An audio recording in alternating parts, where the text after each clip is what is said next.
नमस्कार। आज हम भारत के स्वतंत्रता संग्राम की कहानी को एक बिल्कुल अलग नजरिए से देखने वाले हैं। ये कहानी सिर्फ आज़ादी पाने की नहीं है, बल्कि आज़ादी की सोच के बदलने की है। ये एक सफ़र है, विनम्र याचिकाओं से शुरू होकर अपने हक की मांग तक पहुंचने का। एक ऐसा सफ़र जिसने भारत का भविष्य हमेशा के लिए बदल दिया। ये एक बहुत ही बुनियादी सवाल है ना। और यही सवाल भारत के राष्ट्रीय आंदोलन के दिल में था। क्या आज़ादी एक तोहफा है जो शासकों से मांगा जाता है, या ये एक अधिकार है जिसे हासिल किया जाता है?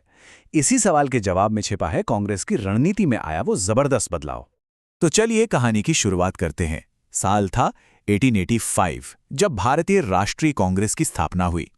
और उस दौर में इसके नेताओं का सोचने का तरीका आज से बहुत अलग था।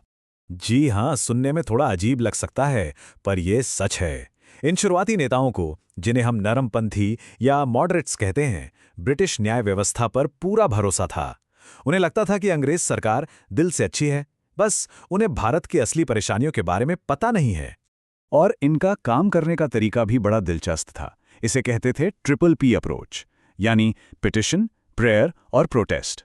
याचिका भेजो, प्रार्थना करो, और अगर कुछ ना हो तो शांति से विरोध करो।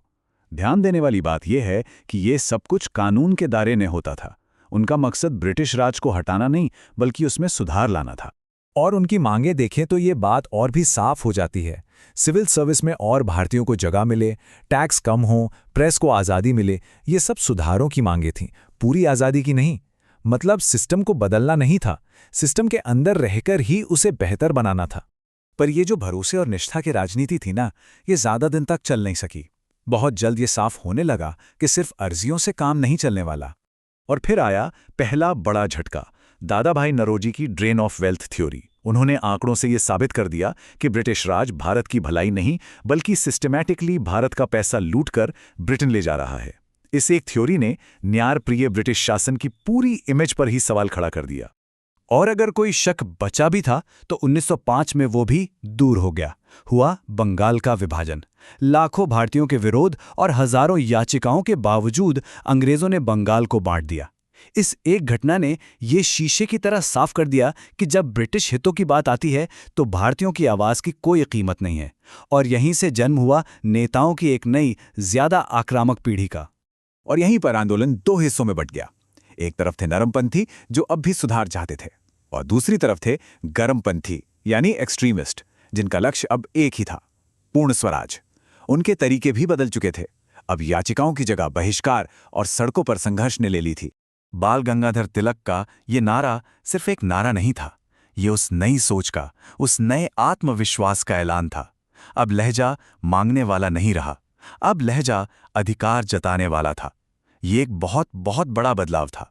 और अब हम पहुंचते हैं कहानी के सबसे अहम मोड़ पर, वो पल जब आंदोलन का लक्ष्य हमेशा हमेशा के लिए बदल गया। साल था 1929 और जगह थी लाहौर। देखिए, ये सब कुछ रातों रात नहीं हुआ।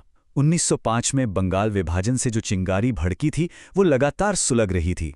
फिर 1928 में कांग्रेस ने अंग्रेजों को 1 साल का अल्टीमेटम दिया कि भारत को डोमिनियन स्टेटस दिया जाए। और जब वो 1 साल बिना किसी नतीजे के गुजर गया तो सब्र का बांध टूट गया।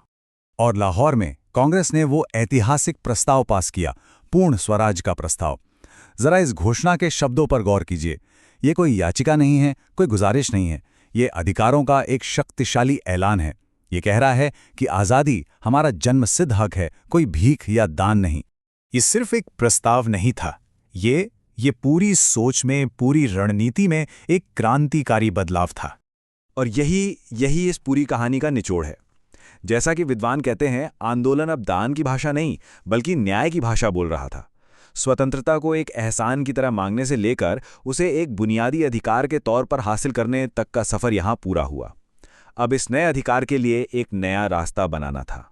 तो अब जब मंजिल तय हो गई थी, पूर्ण स्वराज, तो उस तक पहुंचने का रास्ता भी बनाना था। इस घोषणा के बाद पूरे देश के लिए एक नया मिशन तय हो गया। सिर्फ ऐलान करने से तो कुछ नहीं होता, है ना? तो अब एक्शन का वक्त था। कांग्रेस को 3 बड़े काम करने का अधिकार मिला: सविनय अवज्ञा आंदोलन शुरू करना, ब्रिटिश सरकार की गोलमेज कॉन्फ्रेंस का बहिष्कार करना, और सबसे अहम, हर साल 26 जनवरी को स्वतंत्रता दिवस के रूप में मनाना। और ये जो 26 जनवरी की तारीख है ना, इसकी एक खास कहानी है। इसी ऐतिहासिक दिन की याद को हमेशा जिंदा रखने के लिए जब 1950 में भारत का संविधान बनकर तैयार हुआ तो उसे लागू करने के लिए 26 जनवरी की ही तारीख चुनी गई। और इस तरह वो दिन, जो कभी स्वतंत्रता दिवस के संकल्प का दिन था, हमारा गणतंत्र दिवस बन गया। तो आखिर में सवाल यही है, क्या होता है जब एक गुजारिश एक सिद्धांत बन जाती है? भारत की स्वतंत्रता संग्राम की कहानी हमें इसका जवाब देती है। ये दिखाती है कि जब कोई समाज अपनी मांगों को याचिकाओं से ऊपर उठाकर अपने अधिकारों के सिद्धांत में बदल देता है तो इतिहास का रुख बदल जाता है। ये एक सबक है कि हर बड़ा बदलाव पहले सोच में शुरू होता है।